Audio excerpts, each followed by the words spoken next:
जय माता रानी दोस्तों। स्वागत है आपके अपने चैनल माय वॉइस में। जय श्री हरे विष्णु। आज हम आपको सुनाने जा रहे हैं माघ मास के कृष्ण पक्ष में आने वाली अत्यंत पुण्यदायी षष्ठ तिला एकादशी व्रत कथा। धर्म ग्रंथों के अनुसार इस एकादशी के दिन तिल का विशेष महत्व होता है। तिल से स्नान, तिल का दान, तिल का भोजन और तिल से भगवान विष्णु की पूजा करने से असंख्य पापों का नाश होता है। अब आइए सुनते हैं षष्ठ तिला एकादशी की पावन कथा। प्राचीन काल की बात है। एक नगर में एक ब्राह्मणी स्त्री रहती थी। वह नियमित रूप से उपवास, व्रत, पूजा पाठ और दान किया करती थी, लेकिन उसके हृदय में दूसरों के लिए दया और प्रेम का भाव नहीं था। वह केवल अपने लिए ही व्रत किया करती थी और किसी को भी अन्न या वस्त्र का दान नहीं देती थी। उस स्त्री ने जीवन भर कई एकादशी व्रत किए, लेकिन दान न करने के कारण उसे पुण्य का पूर्ण फल प्राप्त नहीं हुआ। मृत्यु के बाद जब वह स्त्री स्वर्ग पहुंची तो उसे एक सुंदर भवन तो मिला, परंतु वहां खाने पीने के लिए कुछ भी नहीं मिला। भूख और प्यास से व्याकुल होकर उसने भगवान श्री हरे विष्णु का ध्यान किया।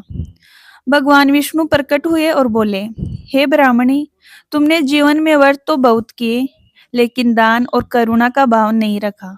इसी कारण तुम्हें ये फल मिलता है। ब्राह्मणी ने विनम्र होकर कहा, हे प्रभु, मुझे अज्ञानवाश ये भूल हो गई, कृपया मुझे इसका उपाय बताइए।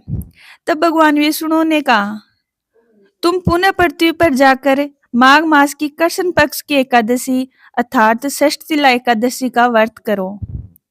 इस दिन तिल मिले जल में स्नान करो, तिल का अबटन लगाओ, तिल से हवन करो, तिल का दान करो, तिल से भगवान का पूजन भी करो और तिल का सेवन भी करो। इस प्रकार तिल के 6 उपयोग करने से तुम्हारे सारे पाप नष्ट हो जाएंगे। ब्राह्मणी ने भगवान की आज्ञा का पालन किया। उसने विधि विधान से षष्ठ तिला एकादशी का व्रत किया और श्रद्धा से तिल का दान किया।